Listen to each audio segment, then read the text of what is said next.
मी बघूया पालघरमध्ये शिवसेना पदाधिकारी अशोक धोडी हत्याकांडात नवीन खुलासे समोर आल्याने एकच खळबळ उडालेली आहे।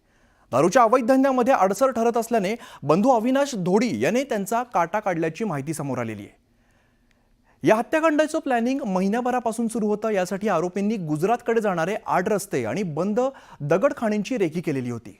हत्येच्या दिवशी पालघर रेल्वे स्टेशन जवळ उभ्या अशोक धोडींच्या कारला जीपीएस ट्रॅकर सुद्धा लावण्यात आलेला होता। त्यानंतर अशोक धोडी घराकडे जात असताना बोरीगाव घाटामध्ये टेम्पोने अशोक धोडींची कार ही अडवण्यात आली। धोडी कारच्या बाहेर आल्यानंतर लोखंडी रॉडने त्यांच्या डोक्यावरती जोरदार प्रहार करण्यात आला आणि यामध्येच त्यांचा मृत्यू झालेला आहे। त्यानंतर 8 रस्त्याने कार गुजरातला नेण्यात आली, पण रस्त्यावरील एका सीसीटीव्हीमध्ये ही कार ट्रॅक झालेली आहे। या सीसीटीव्हीच्या मदतीने पोलिसांनी पुढील तपास सुरू केला। गुजरातच्या भिलाड इथल्या बंद दगडखाणीमध्ये मारेकऱ्यांनी मृतदेह असलेली कार ढकललेली आहे, पण यावेळेला कारचा सेन्सर तुटला आणि हाच तुटलेला सेन्सर पोलिसांना तपासाच्या वेळेला सापडलेला आहे। त्यानंतर खाणीतील तलावात उतरून सर्च ऑपरेशनच्या वेळेला पोलिसांना कार आणि अशोक धोडींचा मृतदेह सापडलेला आहे। या हत्याकांडाचा संशय आपल्यावरती येऊ नये यासाठी हत्येच्या दिवशी सर्व आरोपींनी आपले मोबाईल हे एकाच ठिकाणी ठेवलेले होते। त्या दिवशी पार्टी करत असल्याचा बनाव केल्याची माहिती समोर येते। दरम्यान या प्रकरणात 4 अटक झालेली असून अविनाश धोडीसह इतर आरोपींचा शोध सुरू आहे।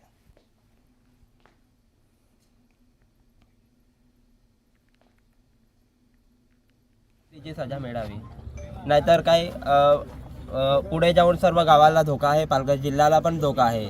असे एवढे प्लॅनिंग न करणं म्हणजे खायची गोष्ट नाही। सर्व सीसीटीव्ही ते लोकांनी चुकवलेले आहेत। ही तर आपली LCB टीम चांगली होती म्हणून हे लोकांनी शोध लावला। आम्ही FIR टाकायला गेलेले संशयिक लोकांचे, तेव्हा पण FIR ते संशयिक लोकांचे नावे सुद्धा नाही घेतलेली। आणि दुसरी गोष्ट म्हणजे हे सर्व मिळून आलं असतं अगोदर, पण NCR घेतली, नंतर FIR दाखल घेतलेली नव्हती। आणि दुसरी गोष्ट म्हणजे अविनाश धोडी याला लवकरात लवकर अटक करा, नाहीतर मग तो हजर नाही होईल। अटक आरोपी आहेत त्यांच्याकडून या बाबतीतली काही माहिती मिळाली, काही तांत्रिक पुराव्याच्या आधारावर काही माहिती मिळाली। या दोन्हीच्या कॉम्बिनेशनमध्ये स्पॉट फिक्स करणं अत्यंत आवश्यक होतं, कारण व्हेकल हे तिथून गायब होतं। अपहरण करण्याचा जो मुख्य सूत्रधार आहे तो सक्का भाऊ आहे, जो मयत आहेत त्यांचे सक्के भाऊ आहेत। त्यांचे घरगुती वाद पण होते, त्यांचे वादाचे वेगवेगळे कांगोरे आहेत, परंतु आरोपी अटक झाल्यानंतर खऱ्या अर्थाने या तपासामध्ये नक्की कोणती कारणं आहेत की ज्याच्यामुळे हे संपूर्ण कट आखावा लागला याविषयीची माहिती मिळू शकते। तर या संदर्भात अधिक माहिती घेऊया, आमचे प्रतिनिधी राहुल पाटील सध्या आपल्या सोबत आहेत। राहुल, एकंदर जर घटनाक्रम बघितला तर एखादा चित्रपट वाटावा असा हा खरं तर घटनाक्रम बघायला मिळतोय, आणि आता इथून पुढचा तपास नेमका कसा सुरू आहे?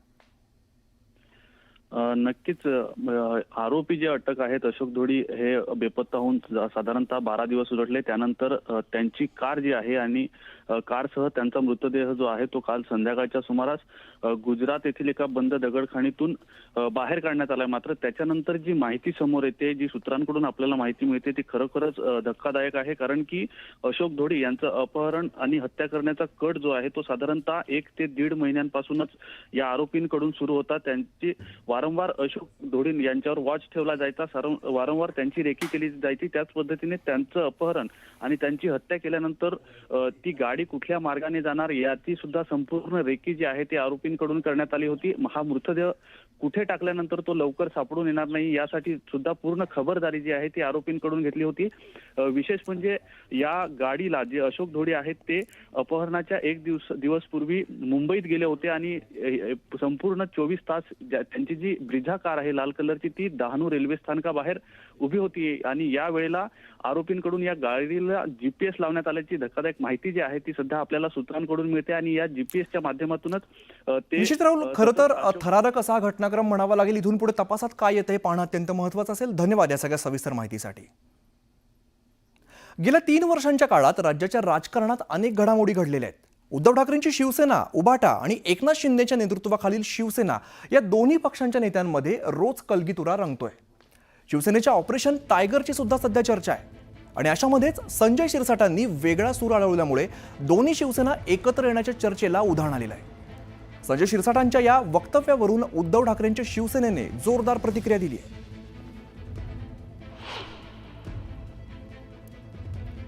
तर 2 शिवसेना झाल्या याचं दुःख आहे असं संजय शिरसाट म्हणालेले आहेत। अद्याप दोघांमधलं अंतर वाढला नसल्याचा सुद्धा त्यांनी उल्लेख केलेला आहे। त्यामुळे दोन्ही शिवसेना जोडता येतील हे अतिशय महत्त्वाचं वाक्य आहे. तसंच दोघांची तार जुळत असेल तर हरकत नाही असं सुद्धा संजय शिरसाट म्हणाले. प्रयत्न एका बाजूनं होऊ शकत नाही. उद्धव ठाकरे आणि एकनाथ शिंदे एकत्र आलं पाहिजे असं एकनाथ शिंदेच्या मंत्र्यांना का वाटतं? ते तुम्हाला उद्याचा सामना वाचा मग कळेल. आता ते एकनाथ शिंदे साहेबांना थोडंसं बाजूला करण्याचा प्रयत्न भारतीय जनता पार्टी करत असेल तर यांना असं वाटतं की आता आपण जुनी ओरिजिनल शिवसेना आणि आपली शिवसेना एकत्र झाली पाहिजे असं बऱ्याच कार्यकर्त्यांचं आमदारांचं म्हणणं असेल तर एखाद्या वेळेस हे म्हणून त्यांनी ही गुगली टाकली असेल. पण आता ठीक आहे, तर असेल तर त्यांनी त्यांच्या नेत्यांना विचारावं, त्यांनी त्यांच्या बॉसला विचारावं शिंदेसाहेबांना, आणि मग त्याच्यानंतर ती मुवमेंट उद्धवसाहेबांकडे जाऊन करा, मग पाहू काय तर. संजय शिरसाट असं म्हणालेले आहेत की उद्धव ठाकरे आणि एकनाथ शिंदे यांना एकत्र आणण्यासाठी प्रयत्न करणार असल्याचं. अरे बाबा, त्यांनी मला फोन केला होता, त्यांनी काय म्हटलं ते तुम्ही छापत नाही, दुसरं छापताय. तर आपल्या वक्तव्यावरून राजकीय वादळ निर्माण होण्याची शक्यता पाहता संजय शिरसाट यांनी सारवासारव करण्याचा प्रयत्न केलाय. तुमची भूमिका काय? बघा, दोन्ही नेत्यांच्या भूमिका जोडणं, ते मॅच होणं, दोन्ही एकमेकाला हात पुढे करणं ही प्रक्रियेचा भाग आहे.